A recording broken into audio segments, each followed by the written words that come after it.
నిజమేనండి. జీవితంలో ఇక సమస్యలు ఎప్పటికీ మాకు ఉండవు అని ఎవరైనా అనుకోవడానికి ఉందా?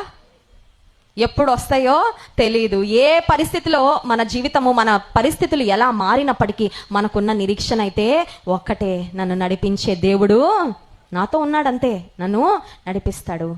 అడుగులు తడబడినా అలసట పైబడినా నడిపిస్తాడు.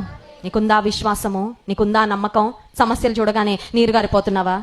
సమస్యలు చూడగానే నీరసిల్లిపోతున్నావా? సమస్యలు చూడగానే ఇంకా అయిపోయిందండి జీవితం అనే నిరాశపూరితమైన మాటలు మాట్లాడుతూ ఉన్నావా? అపవాది ఈ రోజుల్లో ఎక్కువగా వాడుతున్న ఒక ఆయుధం ఏంటంటే నిరాశే. మొట్టమొదట నిరాశ పంపించేస్తాడంతే.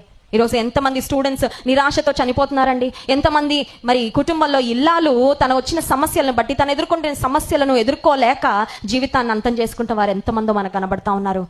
అపవాది నీ మీద నిరాశ అనే ఆయుధాన్ని, బాణాన్ని ప్రయోగిస్తున్నట్లయితే విశ్వాసం అనే డాల్ పట్టుకో. ఆ విశ్వాసంతోనే అపవాది యొక్క ప్రతి అగ్ని బాణమునను మనము ఆర్పివేయగలం. స్తోత్రం చెప్దాం. హల్లెలూయా.